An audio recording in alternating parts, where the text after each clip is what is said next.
Vous rappelez-vous de votre première présentation orale à l'école? C'était très certainement loin d'être fantastique. Depuis ce jour-là, certains se sont améliorés et arrivent à embraser les foules grâce à leur éloquence. Malheureusement, ce n'est pas le cas pour la majorité des gens. En effet, il y a trop de présentations intéressantes gâchées par une communication ratée. Un excellent exemple de ce phénomène est la dizaine de conférenciers qu'on a dû écouter depuis le début de l'année scolaire à l'université. Et il n'y en avait pas un qui savait transmettre un message de manière intéressante. Cette vidéo vous permettra de ne pas être comme eux, car on va voir ensemble comment améliorer son éloquence. Bienvenue sur Evolution Factory.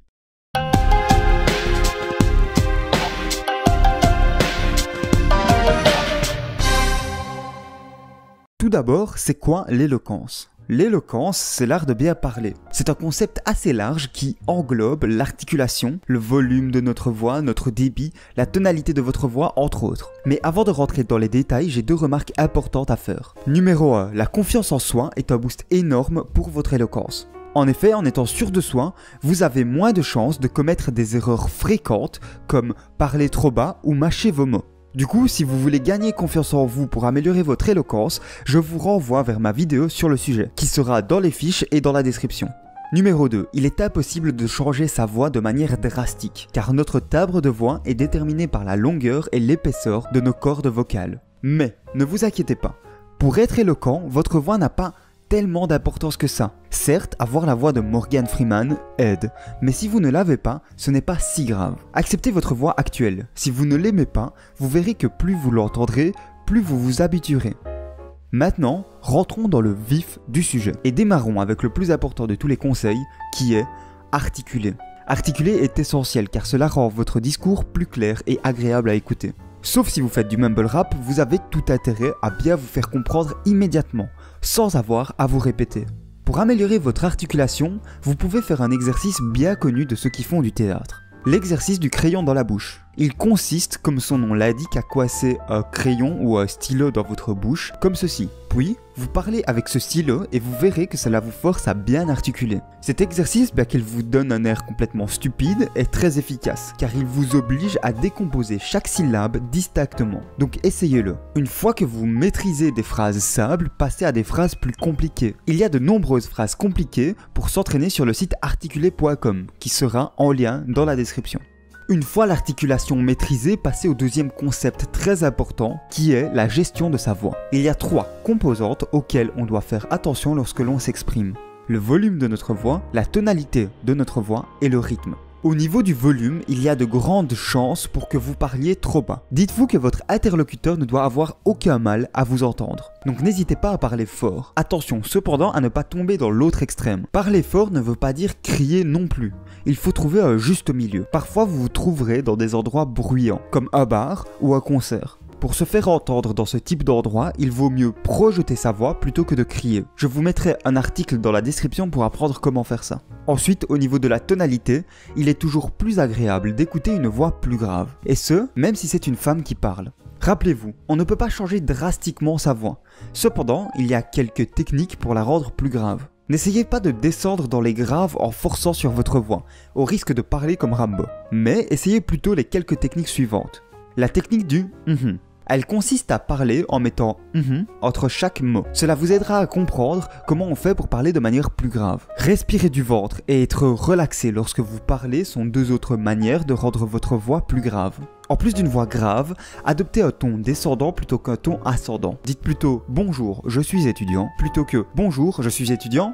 Affirmer quelque chose avec un ton descendant inspire l'autorité, alors qu'affirmer avec un ton ascendant inspire l'incertitude. Concernant votre rythme de parole, il ne faut pas aller trop vite pour éviter un bombardement d'informations, ni trop lentement pour ne pas être ennuyeux. Mais en général, ralentir son débit est une bonne idée, car on a tendance à aller beaucoup trop vite quand on est stressé. Il est aussi extrêmement important de supprimer les pauses sonores involontaires comme les et de les remplacer par des pauses muettes volontaires.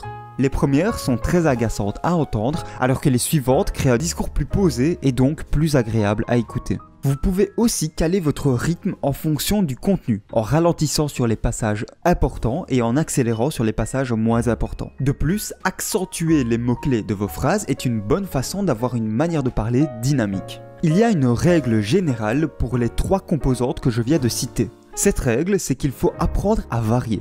Que ce soit pour casser la monotonie, pour réagir en fonction de la situation ou pour s'adapter à l'interlocuteur, varier ces 3 paramètres est un moyen d'augmenter son éloquence. Quand on parle d'éloquence, certains font la distinction entre la forme et le fond. Je trouve cette distinction plutôt superficielle car un certain type de contenu peut vous aider à être plus éloquent.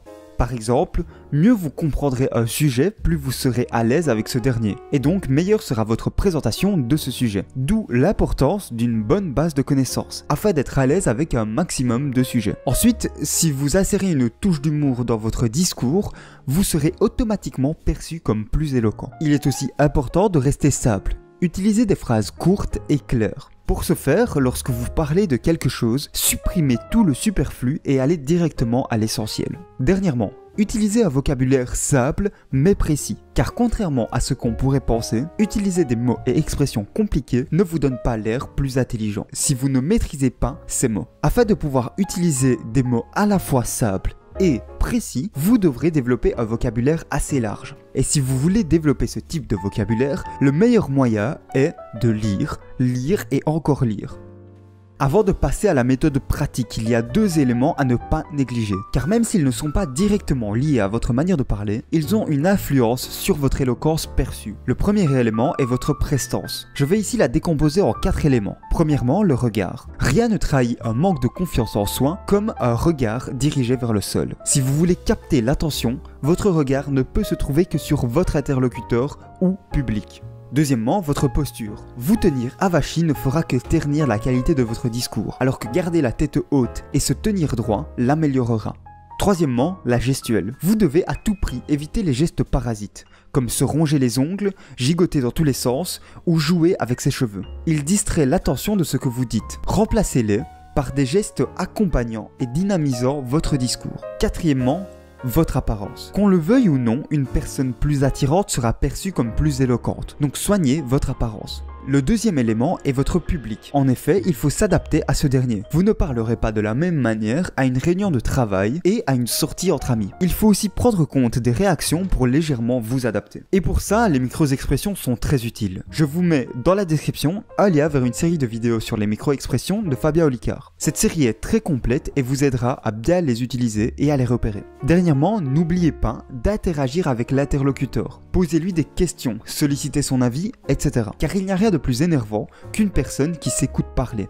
Concluons cette vidéo avec la méthode pratique. Cette vidéo était particulièrement lourde en informations, mais heureusement la méthode pratique est quant à elle plutôt simple. Dans cette vidéo, je vous ai donné toute la théorie dont vous avez besoin. Maintenant, c'est à vous de l'appliquer en pratique. Et il n'y a qu'un seul moyen de faire ça, et c'est s'entraîner, s'entraîner et s'entraîner. Ma méthode d'entraînement favorite est la lecture à voix haute, car comme ça, vous n'avez pas à penser à ce que vous allez dire. Prenez un livre que vous appréciez et lisez-le à voix haute en essayant d'appliquer la théorie. En même temps, enregistrez-vous sur votre GSM afin d'avoir un feedback objectif. À chaque session d'entraînement, vous verrez vos progrès grâce à vos enregistrements. En parallèle, appliquez ce que vous apprenez dans vos discussions de la vie quotidienne et vous verrez qu'avec assez d'entraînement, vous deviendrez un excellent orateur. J'ai moi-même appliqué quelques-unes de ces techniques et ça m'a permis de pas mal m'améliorer. Il suffit de comparer ma première et ma dernière vidéo pour s'en convaincre. Cette vidéo est maintenant terminée. J'espère sincèrement qu'elle vous a plu. Elle était pas mal demandée, donc j'espère qu'elle a pu vous aider. Si mon contenu vous intéresse, abonnez-vous. Et sur ce, merci d'avoir regardé et salut à tous.